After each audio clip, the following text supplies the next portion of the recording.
Imagine a post-collapse world where coffee is a long-forgotten memory, where Starbucks has long since been looted. But you survived Doomsday Tribe member, you followed the advice that I'm going to outline here. And because you did, you still have coffee that you can enjoy after the collapse. I'm going to explain why coffee could be an unexpected currency in a post-collapse world, the quickest, easiest way to store coffee long-term, the secrets of green coffee beans and how they can offer you the freshest cup years down the line, and how to roast those green beans even when the power goes out. Now here's a shocking fact for you. Deep within Switzerland, there are 300,000 shelters designed to withstand a nuclear attack. The government has kept these stocked for years just in case. Smart. That's not the shocking fact, though. The shocking fact is that Switzerland has decided to stop stocking these shelters with coffee. The government now says coffee is, quote-unquote, not essential for life, so doesn't need to be included in the emergency reserves. Coffee contains almost no calories and therefore does not contribute, from the physiological perspective, to safeguarding nutrition. We're not going to be like the Swiss, though, are we? Here's the thing, in any prolonged crisis, normal everyday items that we take for granted today, those will quickly become luxuries. A hot cup of coffee is going to be more than just a warm drink. It's going to be a morale booster. It's going to be a token of goodwill. It's going to help you form partnerships and friendships that could prove vital. Here are a few examples. Upon its arrival in Europe, coffee was a luxury. Before its widespread cultivation, it was pricey and coveted. Pioneers pushing westward faced stretched supply lines. Coffee, vital in their daily routine, would often become scarce. During these shortages, coffee beans turned into sought-after treasures. Many traded tools, labor, or essentials just for a handful of beans. The Union's tightening blockade choked the South's imports, including coffee. In its scarcity, coffee beans became coveted trade items. World War II. In the war's grim days, everyday items became rarities due to blockades, rationing, and disrupted logistics. This led to its rationing for American civilians in 1942. Incidentally, if you watched my video on 15 foods to stock for the apocalypse, 15 forever foods, if you will, freeze-dried coffee is in that list, and that was a real critical food in World War II for soldiers. More on that in a minute. So consider that in uncertain times, coffee is going to be more than just a warm brew. It can be a currency, a barter item. There's something to be said for speed and convenience. We all live busy lives, and prepping consumes a lot of time, money, attention, focus. So if you're just looking to store coffee as quickly and easily as possible, it's instant coffee that you actually want to stock. Instant coffee is freeze-dried coffee, and we're all familiar with freeze-dried foods. We buy them and stock them and set them on a shelf, and they're good for 20, 30 plus years. Well, instant coffee goes through the same freeze-drying process. Most instant coffees do anyway. Some do not. Those are spray-dried, but the majority are freeze-dried. And these coffees will last decades if stored in the right conditions.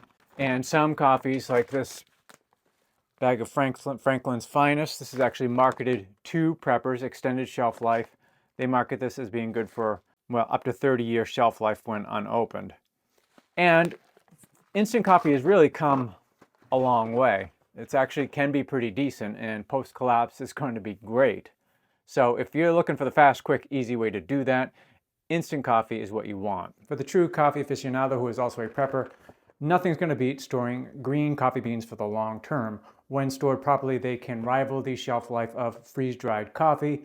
And if roasted properly, which we'll get to in a minute, it'll taste even better.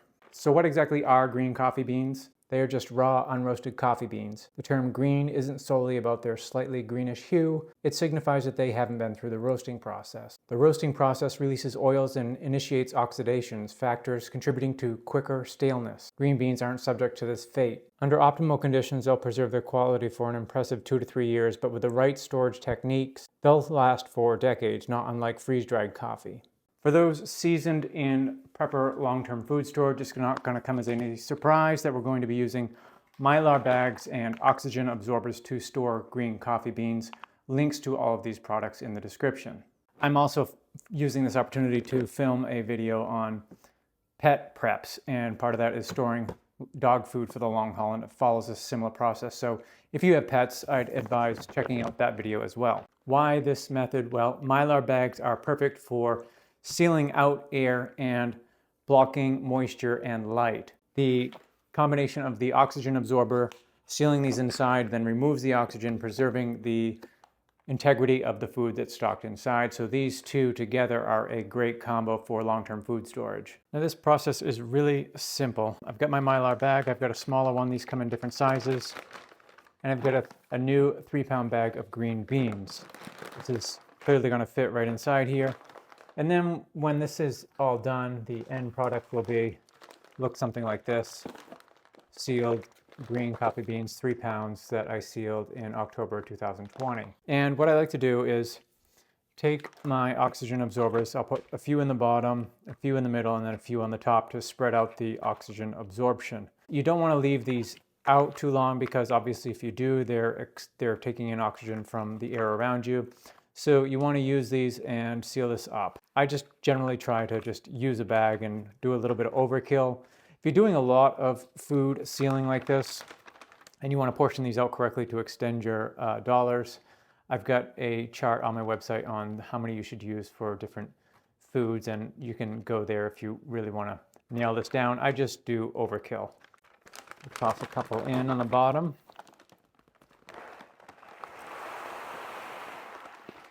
Repeat this process.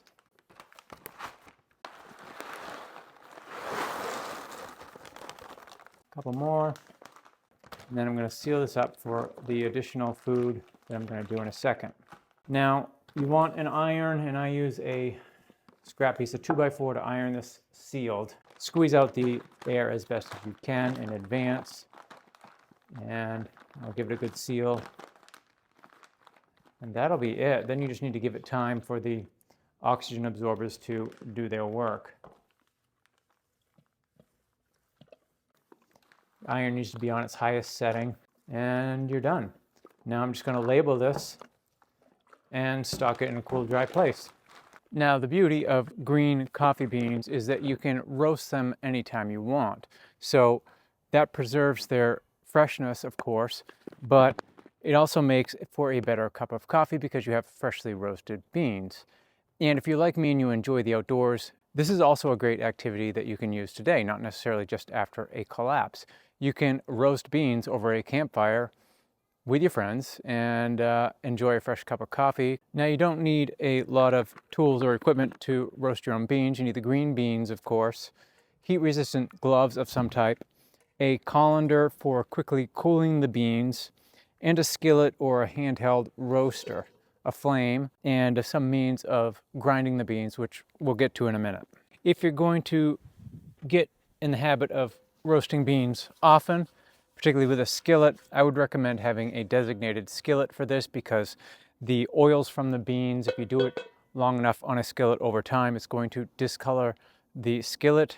Maybe that matters to you, maybe it doesn't. You're going to need an oven mitt because you're going to be working this thing regularly, or you can spend a little bit extra for welding gloves, which is what I have here. I use these all summer long for outdoor cooking. I would recommend making sure that you roast all of your beans outdoors. If you do these inside, it generates a fair amount of smoke, and the smoke honestly doesn't smell as good as the coffee beans will after they're roasted. Preheat your skillet. So once this is warmed up, a good place to start might be like 250 grams of coffee in a 10-inch skillet. Alternatively, what I do is I just dump the beans into the pan until it covers the bottom. Having enough beans to distribute the heat and roast them all the way through. However, not so many that when you shake it up, it's going to spill over to the sides. I'm going to turn this back just a little. Cover the bottom of this, like so. And that's probably plenty. You'll want to make sure you keep these beans stirring constantly. You can see that they're starting to turn yellow here, and you don't want to burn them. After about 3 minutes, they'll all start to turn yellow. And that means the roasting, of course, is underway. Just keep stirring, keep mixing. It won't take long, actually, to go from roasting to burnt, so you can't leave these. You have to keep on them. And you can see that the coffee chaff here is starting to float up into the air, and you want to get rid of that. And that's one of the things that I like about shaking it like this, is that it stirs some of that up, and you can even blow some of it off.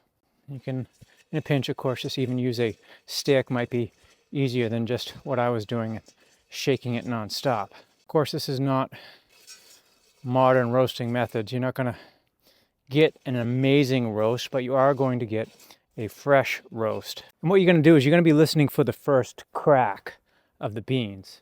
If you end up doing this over an open fire, you'll have to listen very carefully because you may confuse the first crack of the beans with the crackle of the fire. And when you get this light brown color and first crack, that's going to give you a light roast coffee. Let me put this mic down here so see if you can hear the crack. We're starting to get into medium roast land. Increments of like 30 seconds can produce a significant difference in your roast. Eventually you'll start to hear the second crack, and this is not the second crack that you'll hear, but the second crack of each bean. The second crack is when oils begin to move from inside the bean to outside the bean. You'll actually want to cool these off and leave them for at least 12 hours before you grind them. So I'm going to kill this now, this heat, and I'm going to put this in the colander. And there's what I would call medium roast beans. Not perfect, not industrial grade roast, but pretty darn good. Now here's what would be a designated sort of a coffee roaster, a handheld coffee roaster that you can buy. Got a waffle pattern on the bottom, you put your beans in here. I actually don't like it quite as well as the skillet because one, you're getting your hand exceptionally close to the flames. I think the skillet, you can roast a few more beans than you can in just this thing, and I like to be able to see exactly where my beans are at. Now the final step here is grinding the beans that you roast. These are the beans that I roasted. They smell really good, I might add. But you've got a couple options here post-apocalypse. You can smash them between rocks, which I wouldn't recommend, but it's an option, or between frying pans, whatever. Another option is to have a mortar and pestle like this and just grind the beans up. These are great to have in a prepper's pantry because you can use these for a variety of different tasks related to food preparation. And the other option is just a manual hand grinder, which works really well. I like redundancy. All preppers should like redundancy. The fewer moving parts, the better. You've got, of course, a variety of different ways that you can brew your coffee off-grid. A lot of people use a percolator, French press. In a pinch, you can just use regular coffee filters, set it over here. They also make products specific for this purpose. Grind up all of your coffee beans. And once you've got your water at the right temperature, which should be just below boiling, just slowly add it in. Give it long enough, and you'll have a hot cup of post-apocalyptic coffee. Let me know what your post-collapse coffee plans are. Another option is to just quit coffee and live without it, and that's one less thing you have to store after the apocalypse, but why would you want to do that?